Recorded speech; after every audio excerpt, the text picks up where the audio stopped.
이런 사람은 세상이 감당하지 못하느니라 하는 제목으로 진리를 증거하고자 합니다. 고린전서 10장은 우리가 보통 사랑장이라고 하는데 우리가 지금 상고하고 있는 이 히브리서 11장은 믿음장이라고 합니다.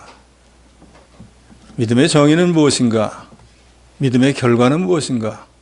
신앙의 선진들은 그러면 어떤 믿음으로 살았는가 하는 것이 이 히브리서 11장에는 자세하게 기록이 되어 있습니다. 이런 사람은 세상이 감당하지 못하느니라. 어떤 사람을 세상이 감당하지 못하는가? 오늘 본문은 우리에게 두 가지로 교훈을 합니다. 첫째는 믿음으로 사는 사람을 세상이 감당하지 못합니다.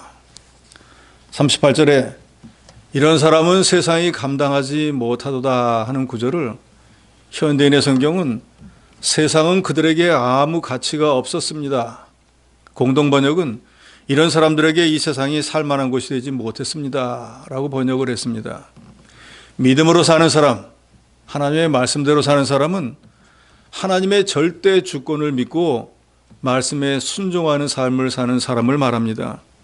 그래서 이 사람은 육신으로 살지 않고 영으로 살고 이 땅에 소망을 두지 않고 하늘나라에 소망을 두고 이 세상에서 성공하는 것, 잘 먹고 잘 사는 것보다 장차 그리스도 앞에 섰을 때, 부활했을 때 하나님께 인정받는 자로 나타나기를 소망하며 사는 사람입니다. 그래서 이 세상에 사는 동안에 자기 육신의 것이 잘 되는 일에는 별로 관심이 없고, 그렇기 때문에 이 세상에서 여러 가지 환난과 시험과 고난을 받는다고 할지라도 그것을 장차 받을 상급으로 여기고 인내로 모든 시험을 잘 이겨나가기 때문에 이런 사람에게 세상은 별 가치도 없고 이런 사람을 세상은 이기지 못하고 감당하지 못한다는 것입니다. 요한복음 10장 33절에 예수께서 말씀하십니다.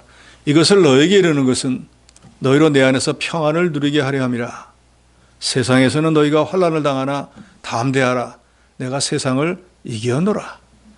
예수님이 이 세상을 다 이기시고 율법을 다 완성하시고 그래서 그 죄가 없으신 증거로 하나님의 능력으로 사망하고 난 뒤에 사흘 만에 죄와 사망과 마귀 세상을 이기고 부활하셨습니다. 그러면서 주께서 저와 여러분에게 말씀합니다. 담대하라. 내가 세상을 이겼노라. 내가 사망을 이겼노라. 내가 마귀를 이겼노라. 저와 여러분의 힘과 능력으로 수단과 방법으로는 이 세상도 이기지 못합니다. 마귀도 이기지 못합니다. 죄도 이기지 못해요. 그런데 우리 주님이 죄도 사망도 세상도 마귀도 다 이미 이겨버린 거예요. 그러니까 너희가 담대하라 그 말입니다. 너희가 내 안에만 있으면은 너희 힘으로 너희 수단 방법으로는 이길 수 없는 죄와 사망과 세상 마귀를 주 안에서 주님을 힘입으면 이길 수 있다는 거예요. 우리가 그리스도의 것이 되었기 때문에 우리 힘으로 이기는 게 아니라 그리스도의 힘을 힘입어서 이길 수 있는 것입니다. 주님이 이 세상도 못 이기고 마귀도 못 이기고 사망도 못 이겼으면서 담대하라 하면은 자기가 아무것도 할지 못하면서 뭘 우리가 담대할 수 있겠어요. 그런데 이미 사망도 죄도 세상도 마귀도 다 이겨놓은 거예요. 그러니까 주님과 같이 하기만 하면 우리도 그 모든 것을 이길 수 있다는 거 여러분 분명히 믿으시기 바랍니다. 그래서 그리스도 예수를 힘입어 나가는 사람은 우리 주님처럼 세상 모든 것들을 다 이길 수 있는 것입니다. 그래서 그리스도를 힘입어 나가는 성도들에게 있어서는 어떤 환난이나 곤고나 핍박이나 기근이나 적신이나 위험이나 칼이나 사망이나 생명이나 천사나 권세들, 현재일, 장래일, 능력이 많고 적고 다른 모든 피조물들이라도 넉넉히 이길 수 있는 것입니다. 믿음으로 사는 자에게는 마치 세상은 주님이 먹으라고 차려놓은 밥상과 같아요. 만난 밥상이 앞에 있으면 어떻게 하면 될까요? 만나게 먹으면 되는 거예요. 그런데 어떤 사람은 그 믿음이 없기 때문에 그걸 주님이 주셨다고 믿지 못하기 때문에 그 밥상을 보고 벌벌 떠는 거예요. 이거 먹으면 죽지 않을까? 이거 먹으면 잘못되지 않을까? 어떤 믿음을 가지고 저 여러분이 이 세상을 살아가느냐에 따라서 우리 나중에 결과는 판이하게 달라질 수 있습니다. 믿음으로 사느냐 그렇지 못하느냐 그 결과는 전혀 다른 결과를 가지고 온다는 것입니다. 민수기 14장 8절로 9절에 보면 여호와께서 우리를 기뻐하시면 우리를 그 땅으로 인도해 드리시고 그 땅을 우리에게 주시리라. 이는 과연 젖과 꿀이 흐르는 땅이니라. 다만 여호와를 거역하지 말라. 그 땅 백성을 두려워하지 말라. 그들은 우리의 먹이라. 그들의 보호자는 그들에게서 떠났고 여호와는 우리와 함께 하시느니라. 그들을 두려워하지 말라. 이것은 여호수아와 갈렙이 이스라엘 백성들을 보고 자기 옷을 찢으면서 그 백성 두려워하지 말아라. 그 보호자가 다 떠났다. 고아와 같은 자들이야. 우리 하나님은 여전히 우리와 함께 계시지 않느냐. 우리 하나님이 누구시냐? 천지 만물을 지으신 분 아니냐. 우리를 홍해를 통과하게 하신 분이 아니냐. 광야 40년을 살아가게 하신 분이 아니냐. 그러니까 우리 하나님의 주권을 믿고 두려워하지 말아라. 그런데 여러분도 잘 아시는 것처럼 나머지 10명의 정탐꾼들은 안 된다는 거예요. 하나님이 우리를 죽이려고 가나안 땅으로 인도했다는 거예요. 이 일이 일어난 것은 출애굽하고 나서 2년입니다. 만약에 이때 이 여호수아와 갈렙의 말을 듣고 들어갔다 그러면 38년 동안 광야를 돌아가지 않고 가나안 땅에 들어갔을 거예요. 그런데 벌벌 떨면서 거기는 아낙 자손이 우리를 다 죽일 것 같아서 들어가지 않았습니다. 들어가지 않았다고 하는 것은 하나님의 약속을 믿지 않았다는 거예요. 하나님의 말씀을 믿지 않았다는 거예요. 결국 하나님을 믿지 않았다는 거예요. 아무리 하나님이 조상을 통해서 5대가 지나고 나면 가나안 땅으로 돌아오게 했는데 그걸 어떻게 믿어? 가보니까 우리보다 장대한 사람이 살고 있는데 하나님 우리를 죽이려고 여기 인도했어 하고 차라리 애굽에 돌아가서 그냥 종살이 하자. 새끼 밥만 먹으면 되지. 무슨 자유가 무슨 해방이 뭐가 대단한 거예요? 밥 먹고 사는 게 최고지. 그건 뭐가 같습니까? 예수 믿다가 뭐가 잘 안 되면은 아이고 예수 믿어봐야 별 볼 일 없네. 예수 없이 그냥 가서 잘 먹고 잘 사는 게 낫게 하는 사람과 똑같은 거예요. 그걸 우리는 노예 근성이라고 합니다. 노예살이도 오래 해보면은 그게 괜찮은 거예요. 그렇지만 노예는 노예일 뿐인 거예요.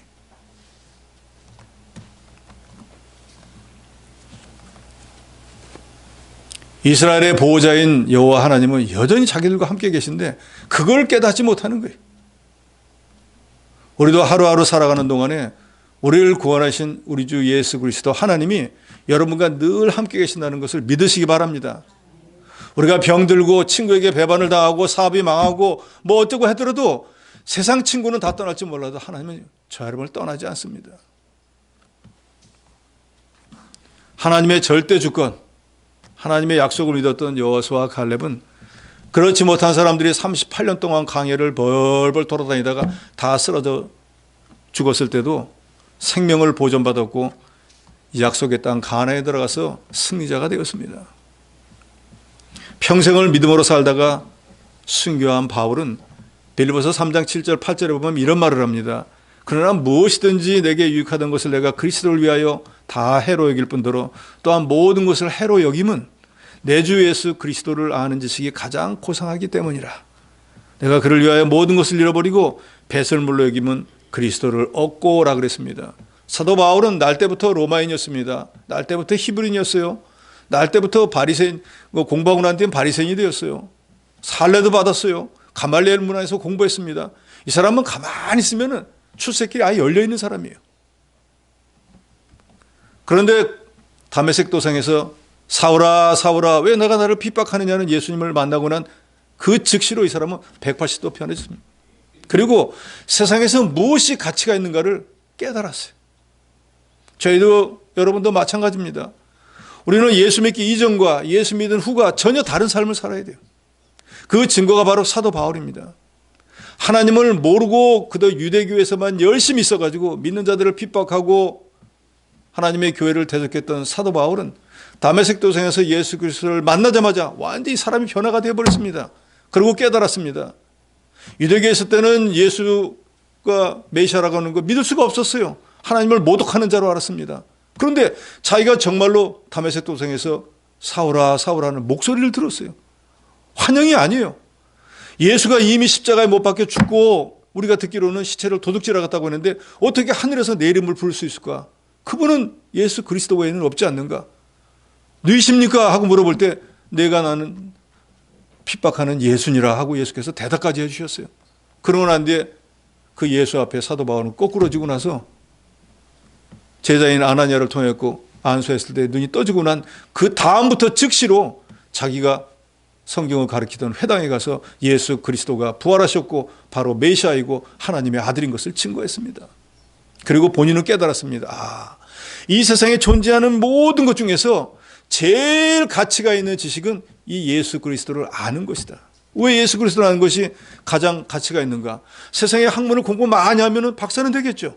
남들보다 좀 뛰어나긴 하겠죠. 아는 게 좀 많다고 인정받겠죠. 그런다고 해서 그것을 가지고 자기 영혼을 구원하지는 못해요. 영생을 얻지는 못해요.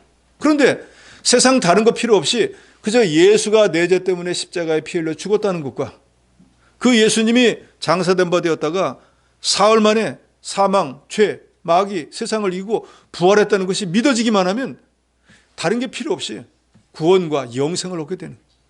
이 지식은 예수 외에는 없기 때문입니다. 사도 바울이 얼마나 공부를 많이 했어요. 그 공부 많이 한 것 갖고 예수님에 대한 책을 13권을 썼어요. 예수님을 3년 반 동안 따라다니는 제자들도 기껏 해봐야 2-3권밖에 못 썼는데 그저 귀로 예수님을 만난 사도 바울은 그 예수가 누군지를 13권 아니면 히브리서까지 포함하면 14권을 저작을 했습니다. 왜요? 너무너무 고상한 지식이기 때문에 세상의 모든 사람들이 이 예수를 좀 알았으면 이 예수를 좀 바로 알고 바로 깨닫고 구원을 얻고 영생을 얻기를 소망했기 때문입니다. 사람은 누구나 그렇지 않습니까? 한계가 있는 거예요. 예를 들어 뭐 음식을 먹는다. 저 같으면 밥 한 그릇 먹으면 뭐 더 이상 못 먹어요. 한 그릇 먹고 났는데 그 다음에 갈비 갖고 와도 못 먹습니다. 아무리 사정을 해도 못 먹어요. 왜? 한계가 딱 거기니까. 그러면 내 양이 딱 그만큼 된다고 하면은 이제 잔치집 어디 간다고 하면 아침밥 먹고 가야 될까요? 안 먹고 가야 될까요? 뻔히 알면서 아침 여기까지 목 차도록 먹고 가면은 그 집 가서 뭘 먹겠어요? 못 먹어요. 바보 아닙니다. 하면 그러면은 잔치집 간다고 하면 어떻게 해요? 굶어야죠 그날은. 그러고 가면은 한 그릇 먹겠죠. 영적 진리를 얻는 법도 똑같습니다. 모가지까지 꽉 차 있는데 거기 뭐가 더 들어가요? 들어갈 게 없어요. 하나님 앞에 나오실 때 여러분도 세상에서 엿새 동안 있었던 모든 걸 다 버리고 들어오셔야 됩니다. 그래야지 그 빈자리를 신령한 지식으로 채워드리죠. 여기까지 꽉 차 있는데 뭐가 들어오겠어요? 귀에 다 튕겨나갑니다. 너 하나 잘하세요. 너는 잘하냐? 하나님 말씀이 그렇게 들리는 거예요. 그렇지만 마음을 비우고 옥토와 같은 마음이 되었을 때는 보관할 자리가 넉넉하지 않습니까? 무슨 말씀이 되었든지 귀에 다 들어오는 거예요. 그런 상태가 되면 시험이라는 게 없는 거예요. 책망의 말도 은혜가 되고 칭찬의 말씀도 은혜가 되고 모든 것이 은혜가 되는 거예요. 왜요? 굶주린 자에게는 마른 빵이냐 뭐가 들어있는 빵이냐 그런 게 상관이 없어요. 빵이 있다는 게 중요한 거예요.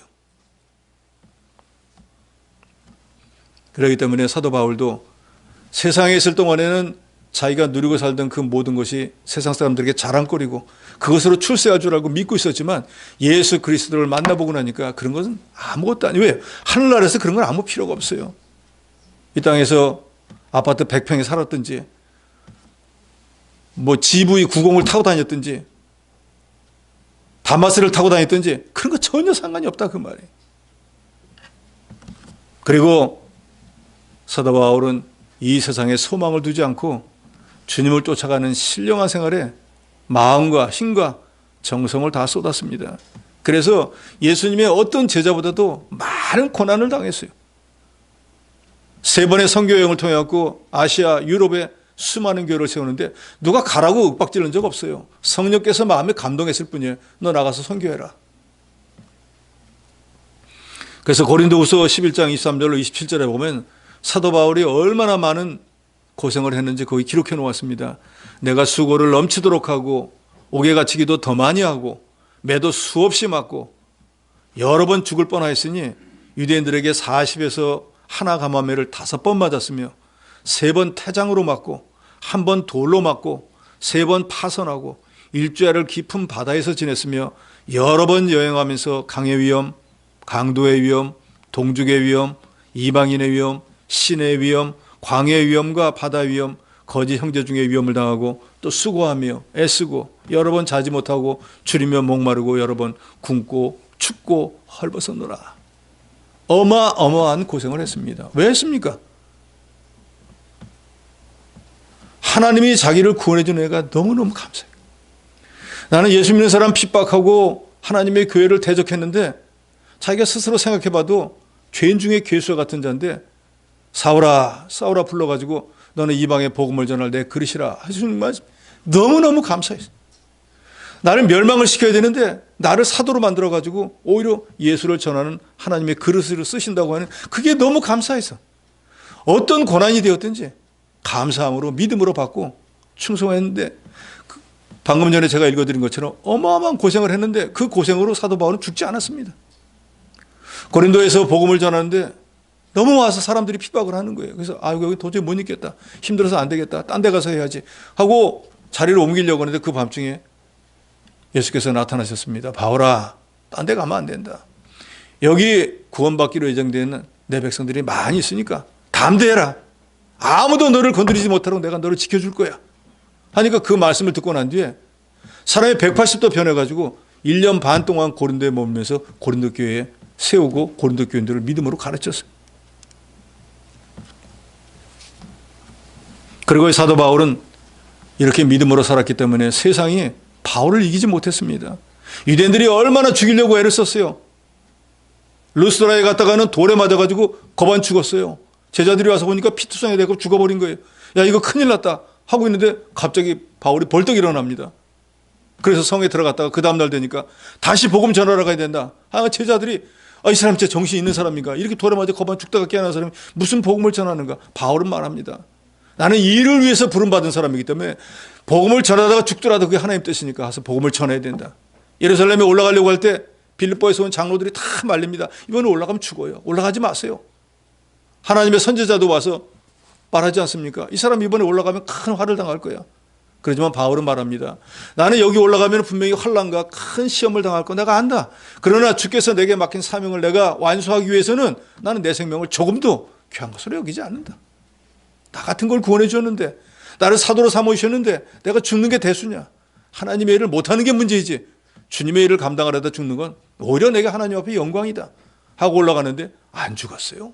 오히려 하나님께서 로마 군병을 동원해가지고 바울이 그렇게 마지막까지 소원했던 로마에 복음 전할 수 있도록 배에 태워서 호송해가지고 로마에 가서 거기서도 복음을 전하다가 세상을 떠났습니다. 그래서 사도 바울은 주님 이래로 가장 위대한 주님의 제자로 기록되어 있고 바울이 디모데에서 분명히 말씀한 것처럼 의의 면류관을 받았습니다.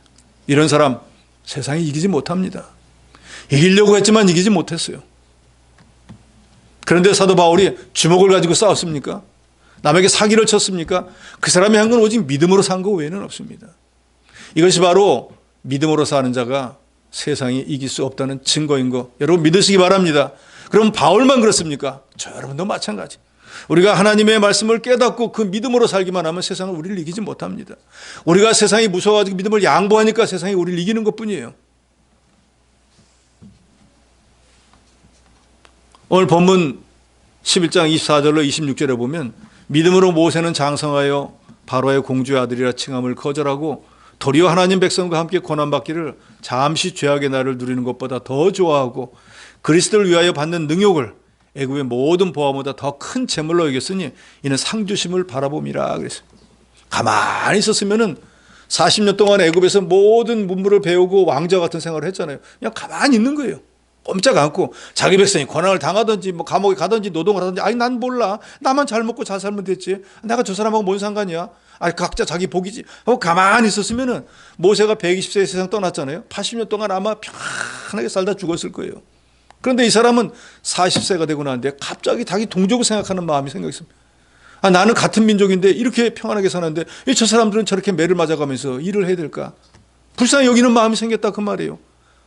그런 마음 안 먹어도 되는데 물론 하나님께서 그 마음을 감동감화했겠죠. 그러고 난 뒤에 자기 동족을 구원하려다가 살인자가 되어버리지 않습니까? 그러고 난 뒤에 모세는 생각합니다. 내가 애굽에서 세상에서 잘 되는 거 그거보다는 하나님의 백성과 같이 고난을 받고 하나님을 위해서 일하는 것이 그 애굽에서의 영광, 애굽에서의 재물, 애굽에서의 보화보다 훨씬 더 가치가 있는 것이라. 어떻게 깨닫느냐? 깨닫느냐에 따라서 사람의 나중에 삶이 완전히 달라질 수 있습니다. 잠깐이면 이 세상도 가고 천국도 가고 모든 것들이 다 지나가 버릴 것인데 일시적인 죄악의 낙을 누리면서 권세를 누리고 부유한 삶을 살았다고 해서 무슨 유익이 있겠습니까? 이 세상 떠나고 나면은 묻힐 때는 2평이면 돼요. 100평도 필요 없습니다. 요새는 대부분 다 화장하잖아요. 1평도 필요 없어요. 그래도 우리가 부활할 때는 전혀 지장 없어요. 모세는 하나님을 기쁘시게 하기 위해서 자신의 모든 유익을 다 헌신작처럼 내버리고 믿음으로 고난의 길을 걸어갔으므로 애굽 나라도 모세를 이기지 못했고 애굽 왕 바로도 모세를 이기지 못했습니다. 그렇지만 모세는 하나님의 친구라고 칭함을 받는 위대한 이스라엘의 인도자가 되었습니다. 이스라엘이 전적으로 하나님만을 의지하고 믿음으로 나갔을 때 애굽도 아비멜렉도 블레셋도 미디안의 세력도 이기지 못하고 다 이길 수 있었습니다. 본문에 여기 보면은 여러 사사들의 이야기가 나옵니다. 언급한 많은 사람들이 다 믿음으로 살았기 때문에 그 사람을 세상이 이기지 못했습니다. 사드락과 메삭과 아벳느고는 느부갓네살 왕이 우상을 세워놓고 철하라고 할 때 철하지 않다가 풀 속에 들어갔지만 죽지 않고 살아나왔습니다. 기드온도 다윗도 하나님을 전적으로 의지하고 믿음으로 말씀을 순종하는 삶을 살았으므로 블레셋을 이기고 미디안을 이기고 승리자의 삶을 살 수 있었습니다. 이처럼 믿음으로 사는 사람은 33절, 35절에 기술한 것처럼 믿음으로 나라들을 이기기도 하고 의를 행하기도 하고 약속을 받기도 하고 사자들의 입을 막기도 하고 불의 사력을 멸하기도 하고 칼날을 피하기도 하고 연약한 가운데 강하게 되고 전쟁에서 용감하게 되어서 이방 사람들의 진을 물리치고 승리자가 되었습니다.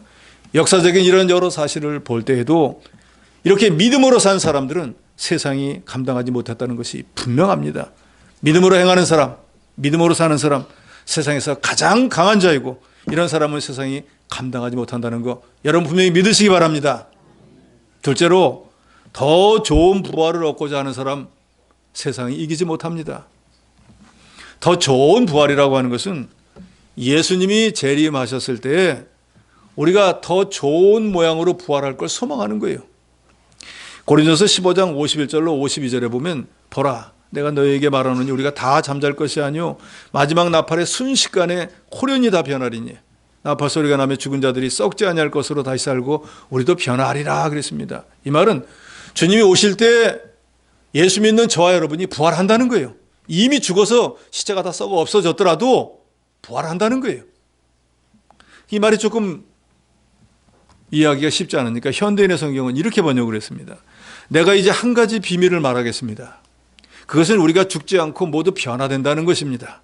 마지막 나팔 소리가 울릴 때 눈 깜짝할 사이에 죽은 사람들이 썩지 않을 사람으로 다시 살아날 것이며 우리는 모두 변화될 것입니다. 믿으십니까? 그러니까 우리가 부활의 소망이기 때문에 부모나 친구나 친척이나 세상을 떠나도 너무 슬퍼할 필요가 없는 거예요. 예수를 알지 못하는 사람은 이 세상으로 끝이에요. 더 이상 기약이 없어요. 그냥 슬프죠. 그렇지만 우리는 육신은 분명히 헤어지는 것이 분명하지만 부활의 소망이 있는 거예요. 나도 부활하고 믿고 죽은 앞에 선지들도 부활하기 때문에. 근데 부활하는데 어떻게 부활하는가? 예수님이 오시는 그날의 부활이 이루어집니다. 그럼 우리가 아니 죽어가지고 뭐 몇 병이 지나면은 시체가 다 썩어가지고 없는데 어떻게 부활을 할까? 라고 생각할 수 있지만 여러분들은 이런 신령한 지식은 잘 안 믿으면서 과학자가 있는 일 잘 믿잖아요. 지금으로부터 뭐 몇만 년 전에 뭐 몇십만 년 전에 그 북극이 얼어가지고 맘모스가 거기 맘붙여 죽었는데 거기 있는 걸 꺼내가지고 DNA 유전자를 가지고 뭐 어떻게 하니까 된다. 이거는 다 믿어요. 그러면 자기들 말로 몇만 년 전에 비가시대가 와가지고 멀쩡하던 그 공룡들이 아니면은 맘모스가 죽어가지고 거기에 묻혀있던 거를 지금 꺼내와가지고 그 유전자를 해가지고 다시 하면 살 수 있다는데 하나님은 그런 능력이 없겠어요? 인간도 있는데. 그러니까 부활에 대해서 전혀 염려하지 마세요. 어떤 분은 또 이러는 거예요. 주님이 오시면은 죽은 자는 무덤이 열리고 거기서 천국에 갔던 영혼이 오고 땅속에 묻혀있던 육신이 다시 부활했는데 썩지 않을 거라는 건 이미 육신이 썩었었지만 부활할 때는 썩지 않는 신령한 부활체로 변한다는 거예요. 그래서 영혼이 와가지고 합쳐지면 그게 완전한 부활체가 되는 거예요. 그래서 주님이 재림하실 때 주님을 만나는 거예요. 그러면 살아있는 사람들은 그때 어떤 일이 일어나는가? 휴거라는 것이 일어납니다. 지금은 우리가 이렇게 살고 있는데 지금 이 시간에 주님이 오시는 거예요. 그럼 우리가 어떤 상태가 되는가? 하늘로 올라가는 거예요. 그 사람들이 아니 사람이 어떻게 하늘로 올라가나? 라고 의심을 하는 거예요. 그럼 이렇게 생각해 보세요. 여기 쇳덩어리가 하나 있습니다. 근데 여기 전자석이 하나 있어요. 그럼 이게 오면 어떻게 될까요? 쇠가 슉 하고 올라가잖아요. 예? 그런데 전자석이 이만한 게 아니라 예배당만한 게 왔다. 그러면 100m에서도 이게 올라가요. 아니, 쇳덩어리도 끌어올리는데 우리 같은 걸 하나님 못 끌어올릴 것 같아요? 안 된다고 하는 믿음이 아무것도 안 되는 거예요. 할 수 있다고는 이제 모든 것이 다 되는 거예요. 그러니까 예수님에게 제자들에게 와서 자기 아이 귀신 들린 거 좀 고쳐달라고 그러니까 제자들이 뭐 아무리 열심히 해도 안 고쳐지는 거예요. 그러니까 예수님이 뭐 하고 있느냐? 그 아버지가 말하잖아요. 우리 아이가 귀신이 들렸는데 제자들에게 좀 고쳐달라니까 뭘 못 고쳐줍니다. 그러니까 뭘 할 수 있으면 우리를 불쌍히 여기고 해달라고 그러니까 할 수 있거든이 무엇이냐? 지금 하나님 앞에 와서 할 수 있거든, 당신 능력이 있으면 그런 말이잖아요. 할 수 있거든이 무슨 말이냐? 믿는 자에게는 능치 못할 일이 없느니라. 하나님의 주권적인 섭리를 믿는 사람이 능치 못할 일이 없다 그 말이에요. 우리에게 겨자씨만한 믿음을 가지라고 할 때도 같은 말이잖아요. 너에게 겨자씨만한 믿음만 있다고 하면은 이 뽕나무를 뽑혀서 바다에 신기로 해도 그대로 될 것이요. 그것뿐만 아니라 이 산을 명해서 저 바다에 빠치라고 해도 그대로 될 것이니라. 믿으십니까? 이게 하나님의 주권을 믿는 믿음이 있어야 된다는 거예요. 우리를 구원하신 우리 주 예수 그리스도는 2000년 전에 죽어가지고 아무것도 못하는 그런 분이 아닙니다. 그분은 육신적으로만 예수님 육신의 몸을 입고 요셉의 아들로 오신 것뿐이지 본체가 하나님이셔요. 그러니까 우리를 구원하는 구세주로는 예수라고 부르지만 그분은 원래가 하나님이신 거예요. 그러니까 우리가 예수라고 불러도 예수는 하나님인 거예요. 그 하나님은 천지 만물을 만드시고 천지에 만든 모든 것들을 다 주장하시는 분이 바로 우리 주 예수 그리스도 하나님이신 거예요.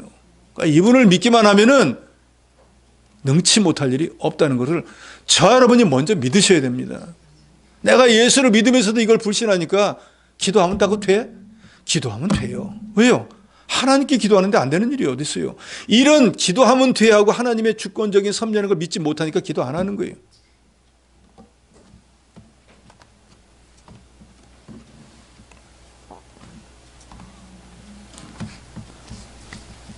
(35절에) 여자들은 자기의 죽은 자들을 부활로 받아들이기도 하며 또 어떤 이들은 더 좋은 부활을 얻고자 하여 심한 고문을 받되 구차히 풀려나기를 원하지 아니하였으며 그랬습니다. 어떤 여자들은 죽은 가족을 다시 살아난 상태에서 맞이하기도 하였으며 어떤 사람들은 더 나은 부활을 얻기 위해 고문을 당해도 풀려나기를 거절했습니다. 아주 쉽게 얘기하면은 어떤 여자들, 우리가 볼 때 하찮게 여기는 여자들이 너 믿음을 양보하면은 이 고문 안 받을 거야. 너 이 믿음을 양보하면은 너 평안할 거야 라고 할 때 난 그렇게 안 살아. 나 그거 고문 받더라도 나 그렇게 평안한 사람 안 살더라도 난 내 믿음 지킬 거야 라고 했다는 거예요. 그런 사람들은 더 좋은 부활을 바랐기 때문에 자기에게 큰 손해가 오는 걸 알면서도 난 믿음 양보 안 해. 난 양심대로 살 거야 라고 했다는 거예요. 그러면 더 좋은 부활은 뭐예요? 주님이 오셨을 때 정말로 주님이 칭찬하는 실력과 인격을 갖춘 사람으로 나타나기를 소망했다는 거예요. 이 땅에서는 내가 비록 가문이 별로 안 좋은데 태어나고 아버지가 공부를 많이 안 시켜서 공부도 많이 못했고 또 집안이 그러다 보니까 다른 사람보다 출세도 못했다고 할지라도 내가 예수를 믿고 난 뒤에는 이제 새로운 세상이 내 앞에 열린 거예요. 저 여러분 앞에 열렸다니까요. 그 세계는 우리 이 육신의 삶을 사는 것처럼 100년이 아니에요. 영원한 세상인데 그 영원한 세상에서 어떤 모양으로 나타나느냐? 그것은 이 세상에 저 여러분이 머물 때 정해져 버리는 거예요. 세상에서는 좀 줄도 있어야 돼요. 권세도 있어야 돼요. 백그라운드도 좀 있어야 돼요. 배움도 있어야 돼요. 그렇지만 하나님의 나라에서는 그런 거 필요 없습니다. 믿음만 있으면 돼요. 열심만 있으면 되는 거예요. 그래서 어떤 여자들은 이름도 모르는 여자들이에요. 그런데 자기 믿음을 지키기 위해서 구차하게 생명을 연장받으려고 하지 않았다는 거예요. 좀 전에 말씀드렸던 사드락과 메삭과 아벳느고도 그렇잖아요. 그 왕이 큰 은혜를 베푸는 거예요. 너 지금까지 안 지킨 거 내가 다 용서해 줘. 지금부터 이제 음악 소리가 나면 그때부터만 해도 내가 용서해 줄게 라고 했는데 그때 이 사드락과 메삭과 아벳느고는 느부갓네살한테 이렇게 말합니다. 왕이시여, 이런 일에 대해서 우상을 섬기라고 하는 일에 대해서 우리한테 당신에게 내가 대답할 필요도 없습니다. 왜? 믿는 사람이 마땅히 해야 될 일이니까. 이거 할 거야? 안 할 거야? 생명 때문에 이거 양보할래? 안 할래? 이런 거 물어볼 필요 없다는 거예요. 왜? 난 안 할 거니까. 우리 믿는 사람들이 직장 생활하고 사업하면서도 뇌물을 받지 말아야 됩니다. 이것만 받으면 나는 안 받아. 이거 받으려면 나한테 100억 갖고 와. 그래가지고 감옥에 들어가서도 그 숨겨놨다가 100억이면 죽을 거 아니에요.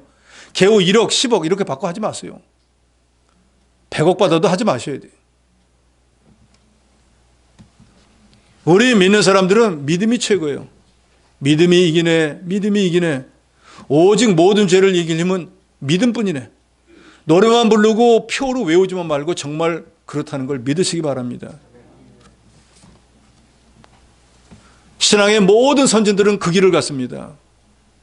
악청을 당하고 오늘 본문에 나오죠. 톱에 켜기도 하고 사자의 밥이 되기도 하고 온갖 고난과 핍박을 당해도 자기 믿음을 지켰습니다. 그 사람들은 왜 그랬습니까? 더 좋은 부활체로 나타나기를 소망하기 때문에. 이 땅에 별 소망 없으니까 난 주님 나라에서 더 좋은, 지금보다 더 나은 상태로 나기를 소망한다. 그래서 바울은 고린도서에 보면 그 설명이 하잖아요. 우리가 부활할 때 모양이 다릅니다. 부활할 때 영광이 다른데 어떻게 다른가? 지금 이 시대도 하나님의 교회에서 열심으로 일한 사람은 장로도 되고 권사도 되고 목사도 되고 구역장 이렇게 되는 것처럼 하나님의 나라에서도 똑같다는 거예요. 그래서 하나님 나라에서도 영광이 별 같은 사람도 있고 달 같은 사람도 있고 해 같은 사람도 있다는 거예요. 근데 바울은 거기서 말합니다. 해나 달은 진짜 주님이 정말 인정하는, 참 주님이 기뻐하는 사람, 참 주님께 어마어마한 영광을 돌린 사람이나 되니까 우리 그거 못 따라간다고 할지라도 별 정도는 되지 않겠냐는 거예요. 근데 문제는 별이라고 해서 다 똑같은 별이 아니라 그 말이에요. 그렇잖아요. 새벽에 우리가 나가서 하늘을 쳐다보면 북극성은 거기 떠 있잖아요. 다른 별은 잘 안 보여도. 그런데 날이 흐리다든지 하면은 또 별 옆에 보면 다른 별도 보이잖아요. 이처럼 우리가 북극성은 되지 못해도 거기 반짝반짝 빛나는 별이라도 들어가야 되고, 별 중에도 별의 영광이 다 틀리니까 그래도 그 가운데 좀 영광된 자리에 들어가려고 애쓰는 게, 그게 바로 더 좋은 부활을 바라는 거예요. 참된 그리스도인들은 자기의 부귀영화나 안녕을 위해서 하나님을 부인하거나 배반하거나 어떤 환란이 와도 목숨을 구걸하지 않습니다. 우리에게는 이 세상보다 더 좋은 부활이 기다리고 있기 때문입니다. 35절에 악형을 받는데도 양보하지 않았다 그랬잖아요. 악형을 받다라고 하는 헬라 원어는 에툰파니스 스테산이라고 하는 말인데, 이 말은 툼파논이라고 하는 말에서 나왔다 그래요. 근데 이 툼파논이라고 하는 말이 무슨 뜻인가 하면은, 이 북이나 탬버린 같은 것을 막 두두두두 이렇게 뚫리잖아요. 그것처럼 죄인을 붙잡아다 놓고 고무대에다 누이고 쇠창살로 어깨, 팔, 엉덩이, 등뼈를 쪼개고 두 쪽으로 나누고 난 뒤에 죄수의 앞가슴을 갖다가 막 북을 치듯이 쳐서 죽이는 이런 아주 극악한 벌을 이 35절에 말한 것처럼 악형을 받다는 거예요. 이런 악형을 당할 때 그거 받기 싫으니까 아이고 난 이거 못하겠습니다 라고 하지 않겠어요, 대부분은. 그런데 이름도 모르는 믿음을 지키는 여자들은 그런 거에 상관하지 않았다는 거예요. 마카비 독립운동 때 90세의 노학자였던 엘르아살은 수리아 간원이 돼지고기를 먹어라, 안 그러면 넌 죽게 된다 하더라도 난 못 먹는다 하다가 바로 이 툼파노형을 당했다는 거예요. 탬버림처럼 맞아 죽었다는 거예요. 그럴 때 그 관원은 진짜로 먹으라는 게 아니라 먹는 척만 하라고. 그런데 그때 이 엘르아살이 이렇게 말했대요. 더러운 생명보다 차라리 영예로운 죽음을 환영하기 위해서 자진해서 내가 툼파노형을 받겠노라 하고, 언뜻 들으면 좋잖아요. 씹는 척만 하고 뱉어. 그럼 씹은 것으로 하고 사람들한테 이 사람 먹었다 하고 용서해 줄게 했는데 난 그렇게 못한다 하고 믿음을 지키고 결국은 그 극악한 형을 받고 하나님 앞에 갔다는 거예요. 로마 황제 마르쿠스 아우렐리우스는 황제가 되고 난 초기에는 기독교에 대해서 아주 우호적이었습니다. 그런데 얼마 지나고 나니까 아첨하는 자들이 기독교인들을 자꾸 핍박하고 손해주는 쪽으로 얘기를 하니까 이 사람도 이제 그쪽으로 따라가 가지고 기독교인들을 핍박하기 시작했습니다. 그래서 가혹한 박해를 시작해 가지고 기독교인들을 잡아다 채찍으로 치고 바다 조개 껍질이나 땅 위에 박아놓은 창 끝에 기독교인들을 눕히고 온갖 고문을 하고 난 뒤에 죽지 않았으면 다시 사자의 밥으로 던지는 이런 극악한 일을 했습니다. 서머나 교회의 감독이었던 폴리갑은 아주 불신자들에게도 존경받는 사람이었습니다. 그러니까 장작더미 위에 올라앉아 있는 화형을 당하게 되었는데 와서 권유합니다. 그냥 한 번만 예수를 안 믿는다고만 해라. 그러면 그 다음에 가서 다시 또 하면 되지 않냐. 한 번만 모른다고 해라. 하니까 폴리가브 말합니다. 나는 86년 동안 그분을 섬겨왔는데 그분은 한 번도 나를 모른다고 한 적이 없는데 어떻게 내가 그분을 모른다고 할 수 있겠느냐 하고 장작더미 위에서 화형을 당했습니다. 선지자 미가에는 왕과 모든 신하들이 보는 앞에서 거짓 선지자 시드기야에게 뺨때기를 맞았고, 선지자 예레미야는 바스올에게 맞고 수갑에 채이고 사람들에게 모욕을 당하다 지둑구더기에 빠져 던지기도 했습니다. 스가랴 선지자, 나봇, 스데반 집사는 돌에 맞아서 죽었고, 회개를 부르짖었던 이사야 선지자는 오늘 본문에 나오죠. 톱에 켜서 죽었다고 전해지고 있습니다. 로마의 클레멘트는 그리스도의 재림을 전하며 고린도 교인들에게 양과 염소의 가죽을 입고 유리한 사람들을 본받으라고 촉구했습니다. 안티오스 에피파네스 4세가 예루살렘을 점령했을 때 경건한 유대인들은 자기 신앙을 지키기 위해서 산과 광야, 오늘 본문에 나온 것처럼 동굴에 가서 유리하는 생활을 했습니다. 왜요? 자기 믿음을 지키기 위해서. 그냥 도시에 살면서 저 한번 들을 때마다 예수 안 믿습니다 하고 그냥 살면 되는 거예요. 근데 차마 그렇게 주님을 부인하기 싫어서 그 모든 도시를 버리고 산속에 들어가서 동굴에 가서 그 고난의 삶을 살았다는 거예요. 그래서 여러분도 잘 아는 카타콤이라고 하는 것은 초기 기독교인들의 피난처이자 지하 예배당으로 사용하다가 3세기 이후에는 기독교인들의 공식적인 무덤이 되었습니다. 그 중에서 칼리스토 카타콤이라고 하는 것은 가장 규모가 큰데 그 지하에 들어있는 묘역만도 묘지만 지하에 4만 5천 평이 있다 그래요. 그리고 그물처럼 파놓은 무수한 갱도들을 합하면 그 모든 길이가 20km가 넘는다 그래요. 그리고 이 카타콤에는 순교자가 100명, 교황이 16명, 거기에 기독교인의 숫자는 10만 명이나 있었다고 합니다. 광야와 산중과 암혈과 토굴에 요리하면서 환난 가운데 신앙의 정조를 지키면서 믿음만 사는 성도에게 이 세상은 가치가 없어 보여.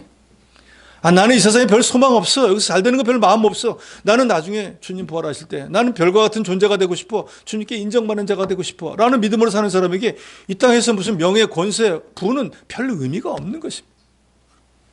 이런 성도는 핍박을 받아서 산중에서 아니면 토굴에서 유리 방황한다고 할지라도 거기서 주님을 발견하고 장차 부활할 소망을 가지고 믿음으로, 기쁨으로, 즐거움을 살았다는 것입니다. 이 세대를 살아가는 저 여러분도 이런 부활에 더 좋은 소망을 가지고 산다고 하면 이 땅에서 우리가 만들어지지 못한 게 원통하고 아직까지 주님이 인정할 만한 실력이 되지 못한 것이 안타까울 거지. 남이 뭐 좀 좋은 차 탔다, 좋은 집에 있다, 뭐 맛난 거 먹었다, 그런 건 하나도 자랑거리가 되지도 않고 간식거리가 될 것도 없습니다. 믿음으로 사는 성도에게, 더 좋은 부활을 소망하는 성도에게 이 세상은 잠시 머물다가는 나그네와 같은 곳일 뿐이에요. 그러므로 우리 신앙의 선진들은 구주 되시는 예수님, 하나님 나라 위에 애국과 같은 이 세상 어느 곳에도 마음을 두지 않고 몸은 죽여도 영혼을 죽이지 못하는 세상의 권세자들을 결코 두려워하지 않고 자기 믿음, 자기 신앙을 지켰습니다. 피의 여왕이라고 불렸던 영국의 메리 여왕 시대에 순교했던 세인트폴 교회 목사 존 브래드퍼트는 죽음의 순간에 이렇게 말했습니다. 이 일을 허락하신 하나님께 감사를 드립니다. 이 순간을 오랫동안 기다렸습니다. 그러니 내게는 갑자기 찾아온 일이 아니라 오히려 매일 매시간 기다려왔던 순간입니다. 주님은 저를 거룩한 순교에 합당한 자로 여겨주셨습니다 하고 기쁨으로 순교했다고 합니다. 믿음으로 더 좋은 부활을 바라보고 사는 성도, 어떤 큰 환난과 핍박을 당해도 두려워하지 않을 것이고 악형을 받는다고 해도 구차하게 그걸 면하려 하지 않을 것입니다. 왜냐하면 더 좋은 부활이 기다리고 있기 때문입니다. 고린도서 15장 41절로 42절에 말씀합니다. 해의 영광도 다르고 달의 영광도 다르고 별의 영광도 다른데 별과 별의 영광이 다르도다. 죽은 자의 부활이 이와 같다. 이런 믿음으로 세상과 싸워나가는 성도는 세상이 결코 감당하지 못할 것입니다. 여러분들이 자기의 신앙을 끝까지 지키고 믿음으로 사시고 더 좋은 부활을 사모하면서 장차 주님 앞에 인정받기를 사모하고 자기 신앙을 지켜나가신다면 이 세상은 저 여러분을 절대로 이기지 못하고 저 여러분은 늘 승리하는 믿음의 삶을 살게 될 것입니다. 그런 여러분이 되시기를 주의 이름으로 축원합니다.